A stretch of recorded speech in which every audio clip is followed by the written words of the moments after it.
All right, we carry on. Now, looking at the Gospel of John, and John in chapter 1, verse 19 to 28, he explains himself to the deputation, the Jews from Jerusalem they sent to talk to him. And then in 129 to 34, he bears witness to Jesus. That's the Lamb of God who takes away the sins of the world. And when we ended, we had just looked at chapter 1, verses 35 to 42, which reports Jesus' initial connection to some of his disciples. And there we saw that Andrew, Peter's brother, and probably John, the son of Zebedee, the author of the gospel, they spent some personal time with Jesus. And after that engagement with him, which no doubt confirmed the hopes that they had based on John the Baptist's testimony about Jesus. Well, after that meeting, Andrew straight away found his brother Simon, and he told him, "We have found the Messiah." And then he brings Simon to Jesus, who announced that he shall be called Cephas, which means Peter. So let's pick back up in chapter 1, verse 43. It says, the next day, Jesus decided to go to Galilee. He found Philip and said to him, "Follow me." Now, Philip was from Bethsaida, the city of Andrew and Peter. Philip found Nathanael and said to him, "We have found him of whom Moses in the law and also the prophets wrote, Jesus of Nazareth, the son of Joseph."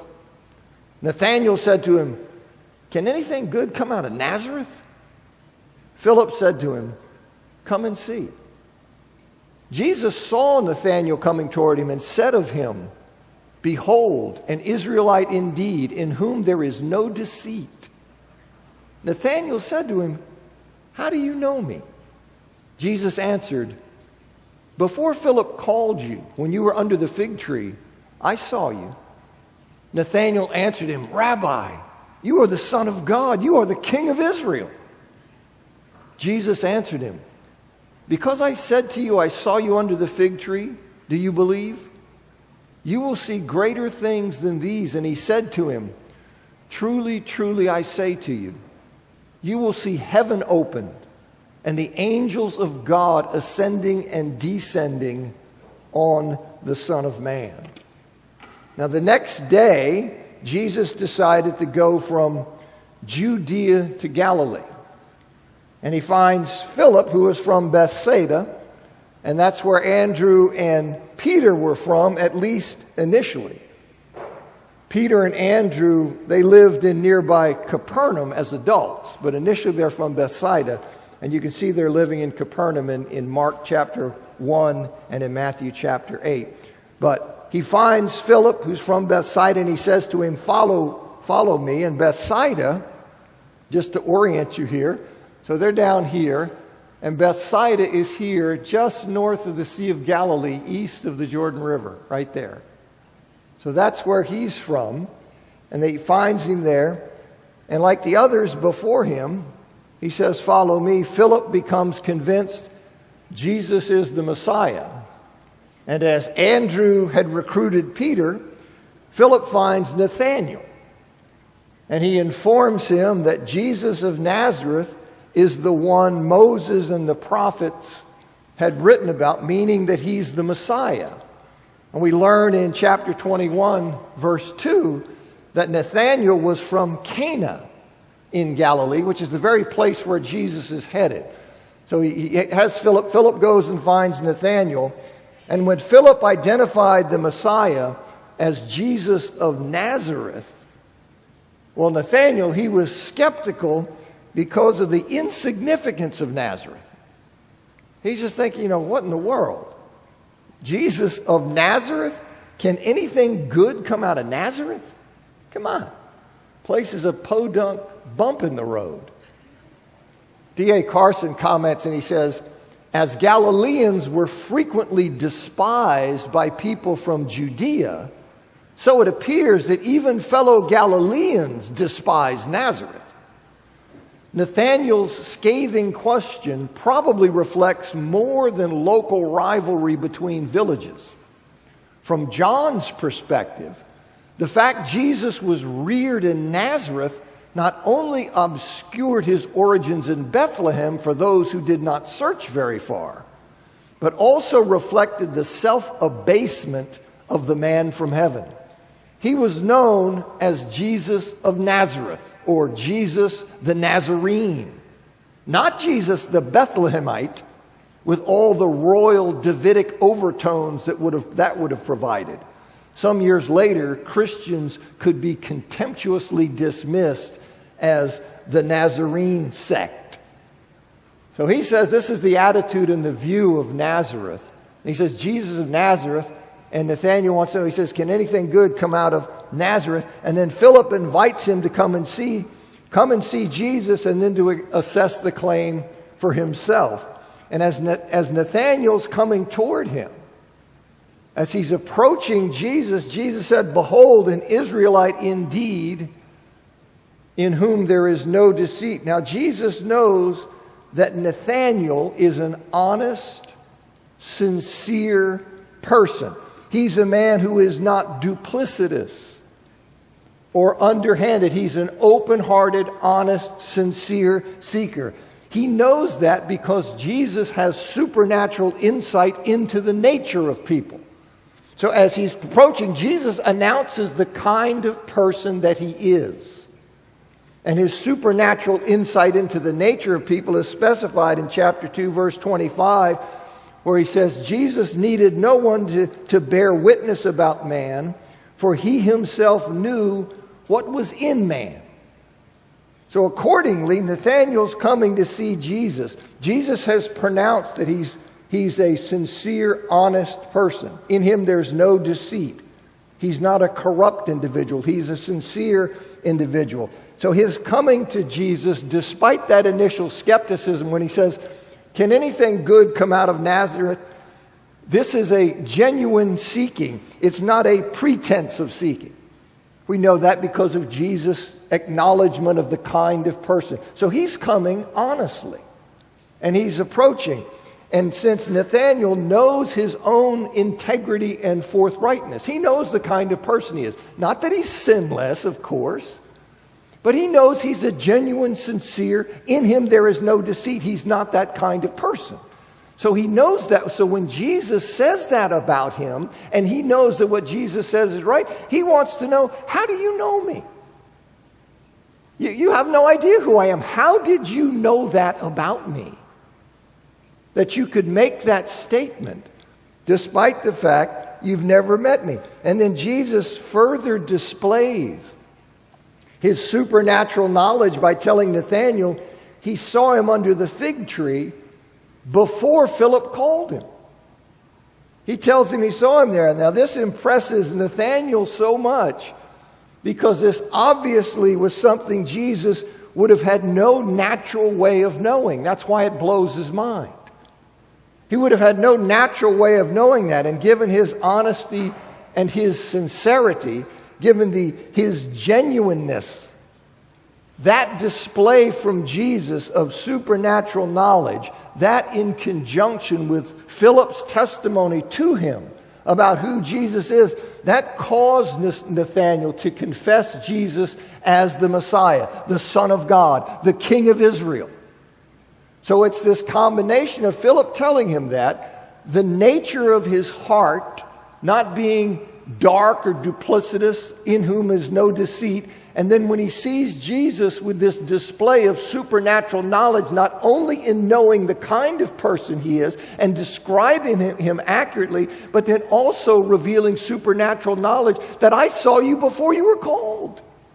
You were under the fig tree. And he's going, I was under the fig tree, but there's no way he could have known that. But yet he did know it. And so that causes him to make that confession. And Jesus tells Nathanael that he will witness greater displays from him than the supernatural insight that he's just demonstrated. He said, okay, you believe because I saw you under that fig tree, He's going to show him even greater things than that. He then says in verse 51 to Nathanael and to the others who are listening, because the you is plural. He says, and he said to him, truly I say to you, plural. Okay, he's saying to more than just Nathanael.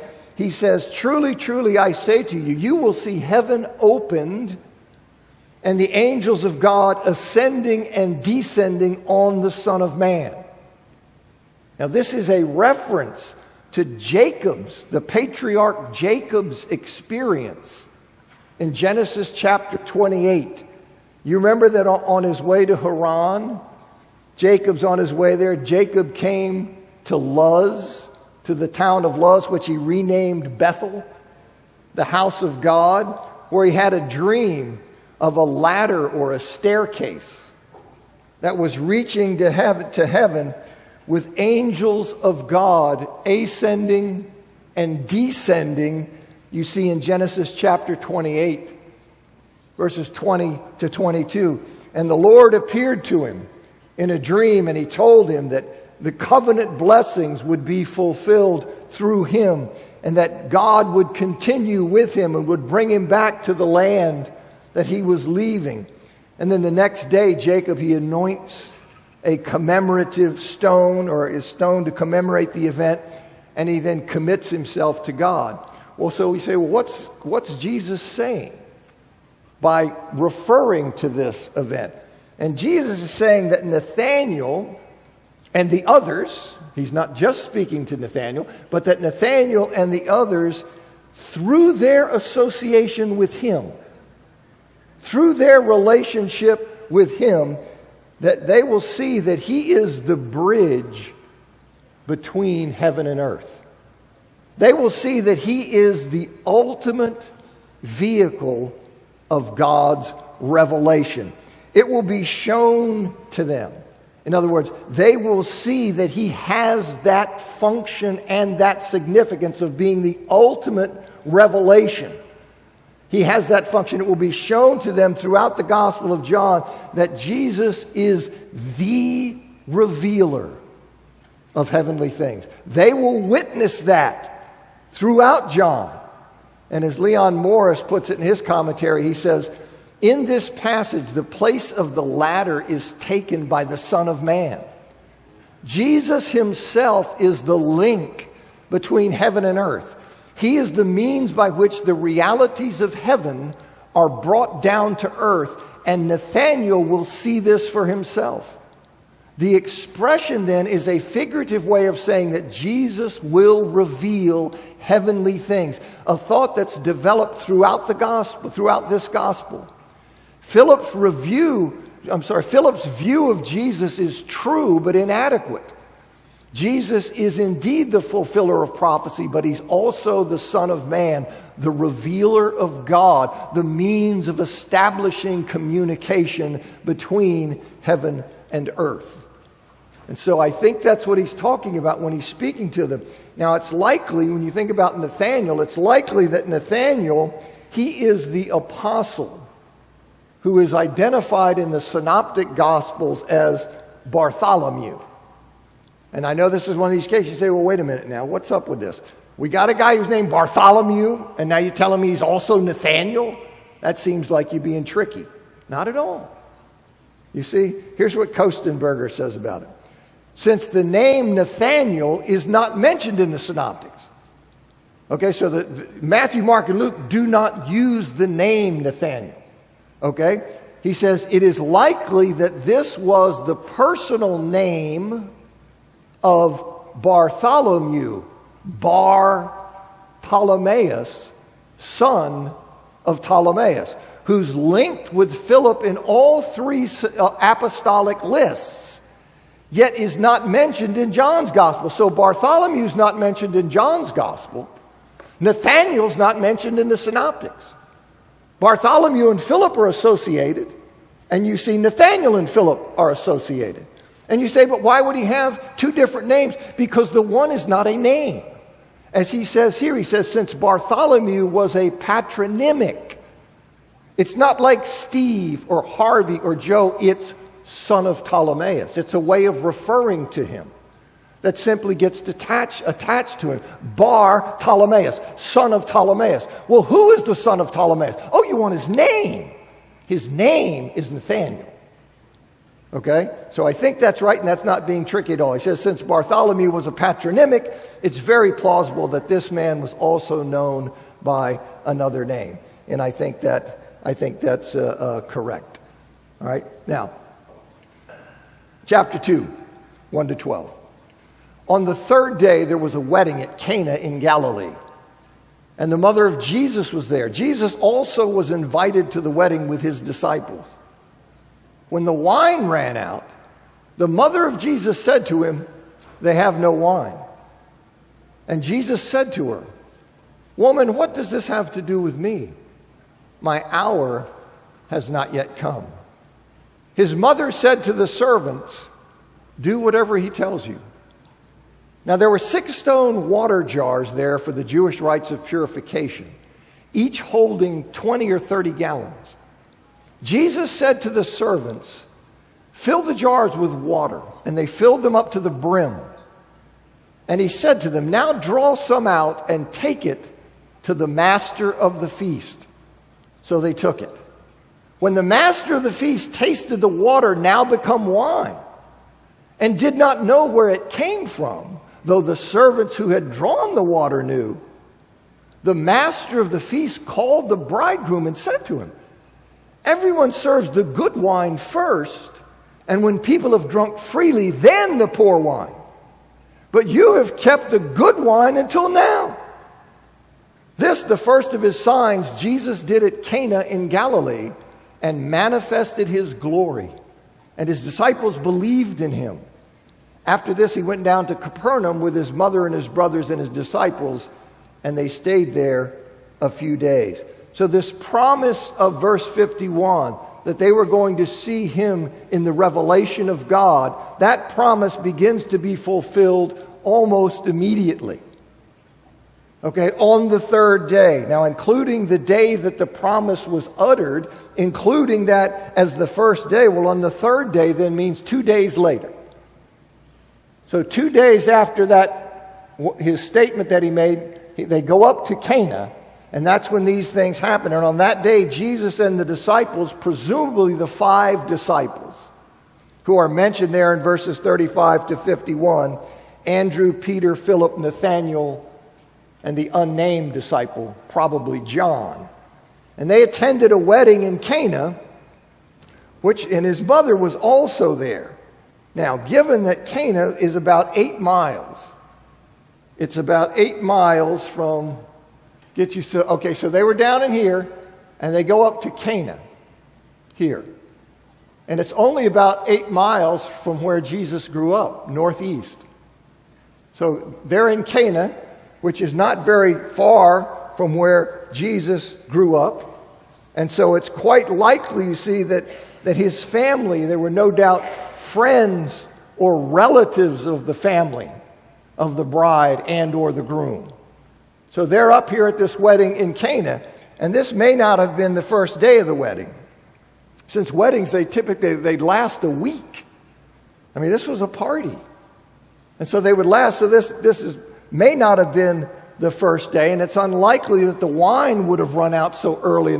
So think in terms of we're into the wedding a fair bit, because we're already at the situation where the wine that's provided for the guests has run out. And when the wine ran out, Jesus' mother says to him, she says, they have no wine.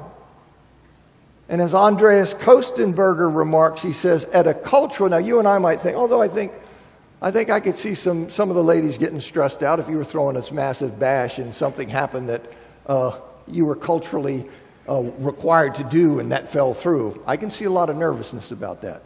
Okay, but Kostenberger says, at a cultural level, running out of wine was considered to be a major social faux pas. Now, also in this shame-honor culture, this is serious business. And he says, since the host was responsible to provide the wedding guest with wine for 7 days. Now, whether as a relative or whether just as an assisting friend, Mary though Mary's name is not given in the gospel, referred to as Jesus' mother, but we know who she is. But Mary, she felt an obligation to attempt to remedy this situation. Okay, so whether she's simply a friend here, she's a relative, or whether she's an assisting friend, when she sees this major social breach about to happen, she's on the case. She wants to help out. She wants to handle it, to take care of it. So she sits here and she feels that obligation, and she wants to remedy it. And informing Jesus of the problem, when she says they have no wine, she comes to Jesus and simply says to him, they have no wine. In doing that, she's making an implied request, right? She's not just telling him, hey, son, they have no wine. Just thought you'd want to know that. She's saying, son, they have no wine, and you know what that looks like, and you know what I'd like you to do about it. You know that my telling you, I would like you, if you can, to do something about it. She's hoping that he would take care of it. Now, Jesus addresses his mother as woman. Okay, now this is his normal, polite way of addressing women. You can see it in a number of places in the Gospels. This is his normal, polite way of addressing women. But it is unusual for a son to address his mother that way without some qualifying term, like something like dear woman. You see, so there's a little signal here of something a bit unusual. And the note for the New English translation, it says it probably indicates that a new relationship existed between Jesus and his mother once he had embarked on his public ministry. He was no longer or primarily only her son, but the Son of Man. This is also suggested by the use of the same term in 1926 in the scene at the cross where the beloved disciple is given to Mary as her new son. Now, a literal rendering, of John's report of Jesus' reply. When Mary comes and says, they have no wine. Now, John's report, literally, how he reports Jesus' reply is, what to me and to you. That's what he says. What to me and to you. Now, as the New English translation note says, the phrase is Semitic in origin. The equivalent Hebrew expression in the Old Testament has two basic meanings. What to me and to you. We sit there and go, well, what does that mean? What to me and to you? All right. The note says the equivalent Hebrew expression in the Old Testament has two basic meanings. Number one is when one person was unjustly bothering another, the injured party could say, what to me and to you? Meaning, what have I done to you that you should do this to me? And he gives some examples of where you see that phrasing in that circumstance. Number two, when someone was asked to get involved in a matter he felt was no business of his, he could say to the one asking him, what to me and to you? Meaning, that's your business. How am I involved? And he gives some examples there. Option one implies hostility, while option two implies merely disengagement. Mere disengagement is almost certainly to be understood here as better fitting the context. Although some of the Greek fathers took the remark as a rebuke to Mary, such a rebuke is unlikely, and indeed, I think, very unlikely. Now, Jesus then comments, he says, my hour has, so what to me and to you, my hour has not yet come. It's widely understood that this phrase, hour or time, this word hour or time, is a reference to the hour of his glorification in his crucifixion, resurrection, and ascension.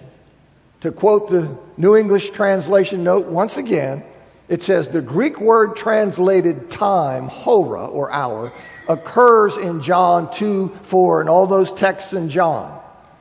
It is a reference to the special period in Jesus' life when he was to leave this world and return to the Father, the hour when the Son of Man is glorified. This is accomplished through his suffering, death, resurrection, and ascension, though this last is not emphasized in John. John 7:30 and 8:20 imply that Jesus' arrest and death are included. John 12:23 and 17:1, referring to the glorification of the Son, imply that the resurrection and ascension are included as part of the hour. Now, I think what's going on, Jesus, I think, he's taking the opportunity of being called upon by his mother to provide for this wedding feast. So she puts him in it. She comes up and says, I'm here, I want to help. They've run out of wine. Okay, and son, I would like you to handle that. All right, so she's put him in it, and he takes that opportunity of being called upon that way to provide for this wedding feast. He then uses that to give a hint about his true identity and his role, and to turn his upcoming action, what he's going to do, to turn that into a pointer to that identity and role. Though he will now supply what's needed for this feast, right? As Mary's following instruction shows she understood. When she says, do whatever he tells you.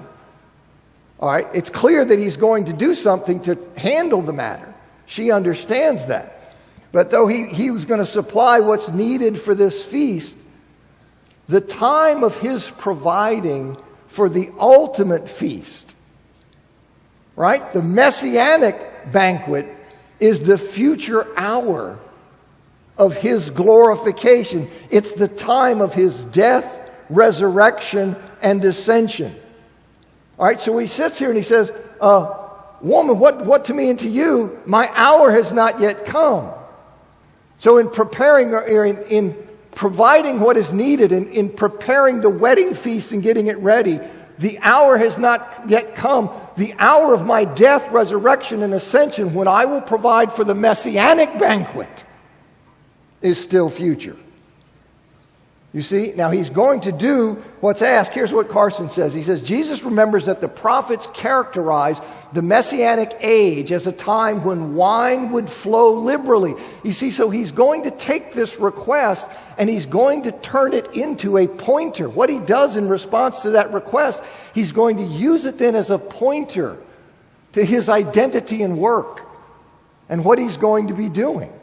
You see, so he says here, elsewhere, Jesus, he himself adapts the wedding as a symbol for the consummation of the Messianic age. So having been drawn into this, he's now going to use it.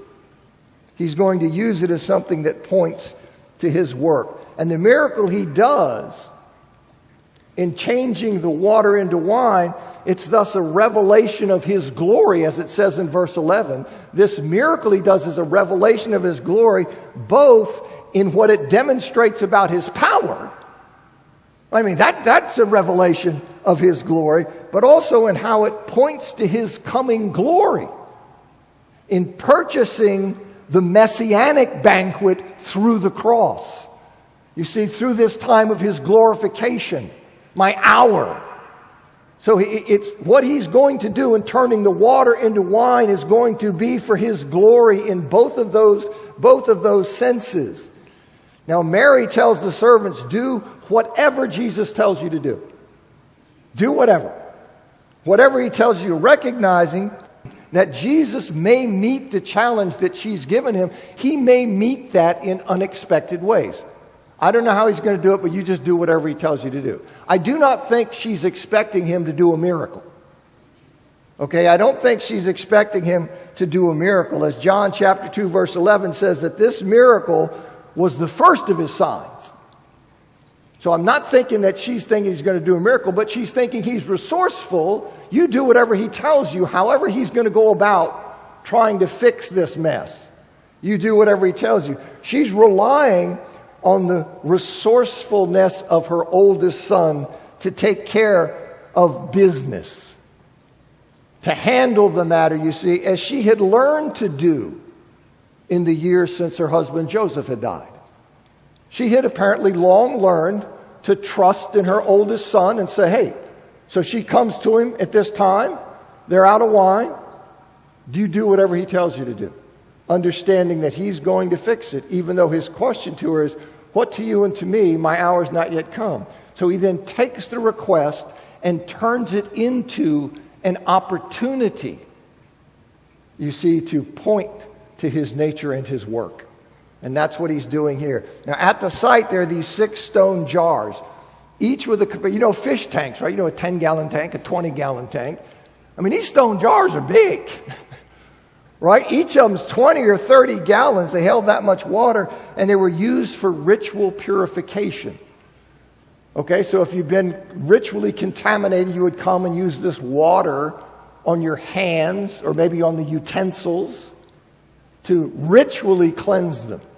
And so that's what that water's there for. And Jesus instructs the servants to fill the jars with water, meaning that some of the water had previously been used for the ritual purification, so the stone jars weren't topped off. You see, so he tells the servants to fill them. And they go to a nearby well, this is where they would have drawn the water, and they fill those stone jars, they fill them to the brim. And you say, well, what is this about? Well, see, the volume of the water, it highlights the magnitude of the miracle. That's why this is here. He said, did he turn a cup of water into... No. No, he didn't turn a cup of water into wine. He turned all of these stone jars, these 6 stone jars, holding 20 to 30 gallons filled to the brim. He turned all of that into wine. You see, so it shows the magnitude of the miracle. And Jesus then tells them to draw some out and take what they draw out, take it to the master of the feast. This is probably an honored guest of the wedding.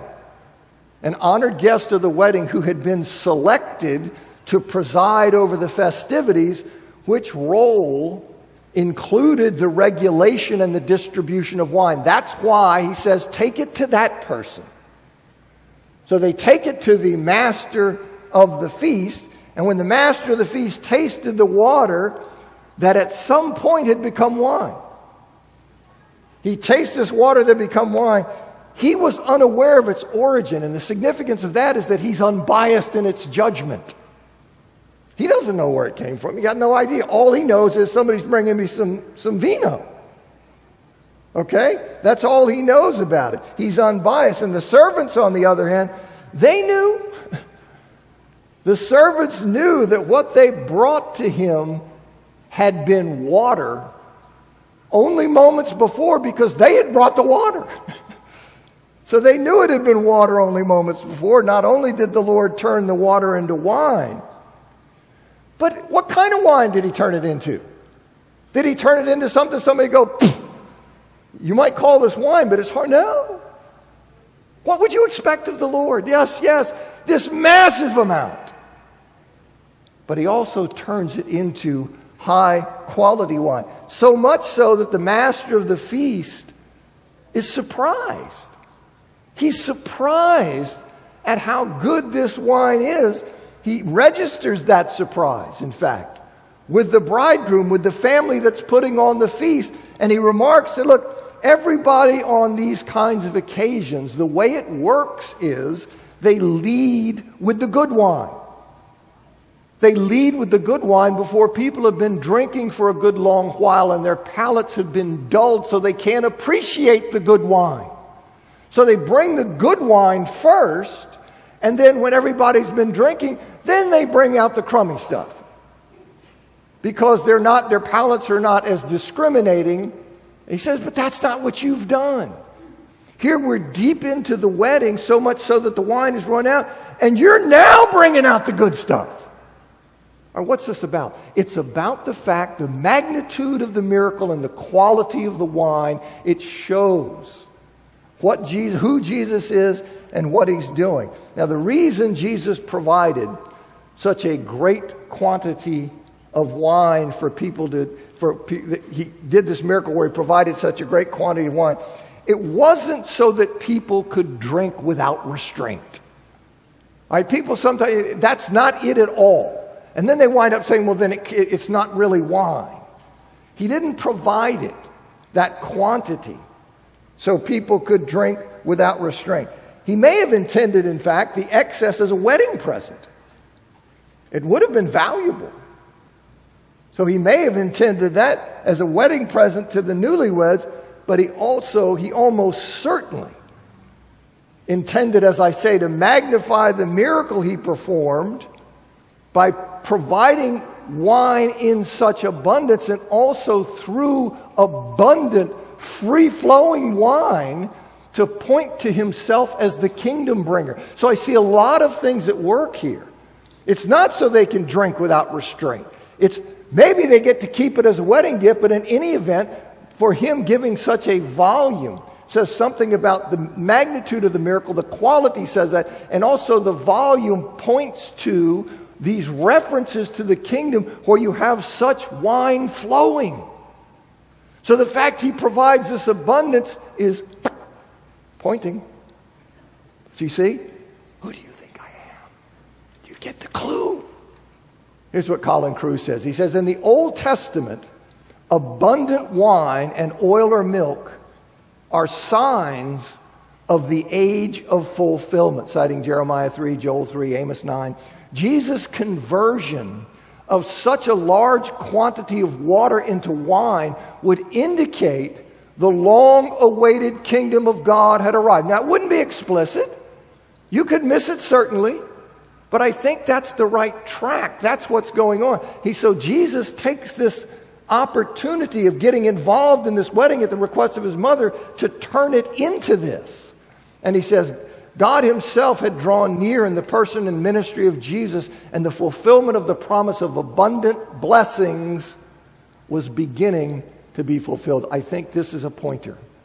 You see, this is the sign that is being given.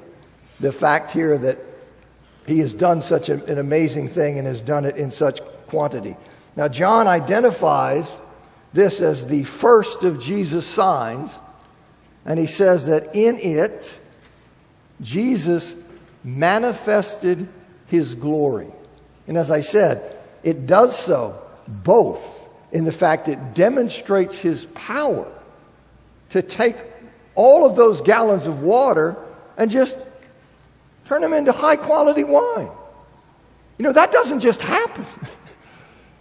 So it demonstrates his power in doing that, and how it points to his coming glory in purchasing, through his death, burial, and resurrection, the messianic banquet, you see.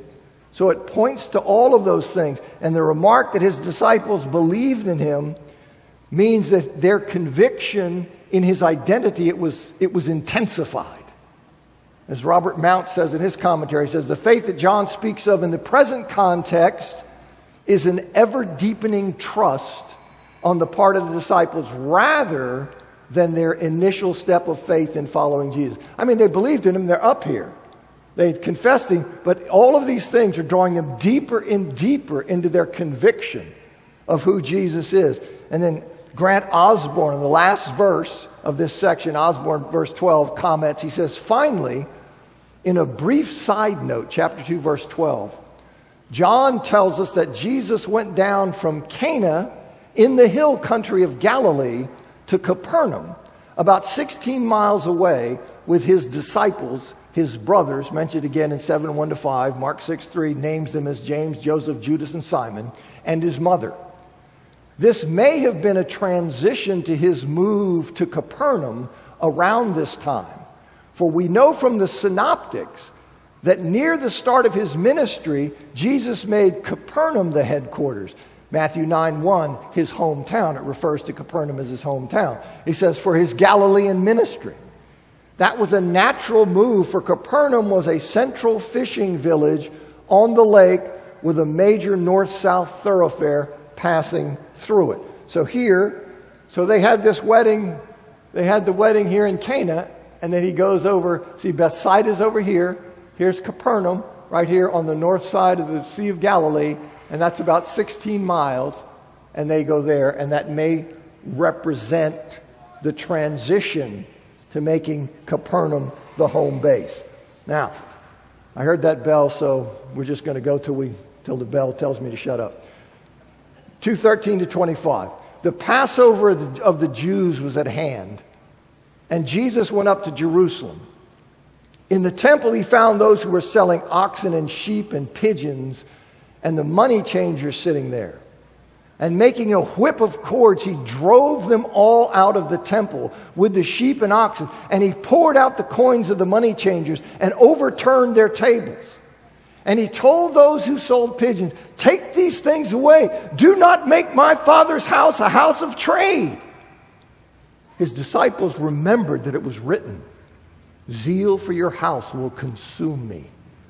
So the Jews said to him, "What sign do you show us for doing these things?" Jesus answered them, "Destroy this temple, and in 3 days I will raise it up." The Jews then said, "It has taken 46 years to build this temple, and you'll raise it up in 3 days?" But he was speaking about the temple of his body. When therefore he was raised from the dead, his disciples remembered that he'd said this, and they believed the scripture and the word that Jesus had spoken. Now when he was in Jerusalem at the Passover feast, many believed in his name when they saw the signs that he was doing. But Jesus on his part did not entrust himself to them, because he knew all people and needed no one to bear witness about man, for he himself knew what was in man. All right, so here we have this Passover and the cleansing of the temple, reported by John, occurs early in Jesus' ministry. Okay, it occurs early in his ministry, whereas the clearing of the temple that's reported in Matthew, Mark, and Luke, in the synoptics, it occurs at the end of Jesus' ministry. So you sit there and go, well, what's that about? All right, what's that about? Now, many scholars claim, look, there was really only one cleansing of the temple, and it happened near the end of Jesus' ministry, and John has moved it to the beginning of Jesus' ministry to make a theological point. There are a lot of people that claim that. Okay, but there are good reasons for thinking that John is reporting a different event from that which is reported in the synoptics, and that there were thus two of these incidents, one at each end of Jesus' ministry, at the beginning and at the end.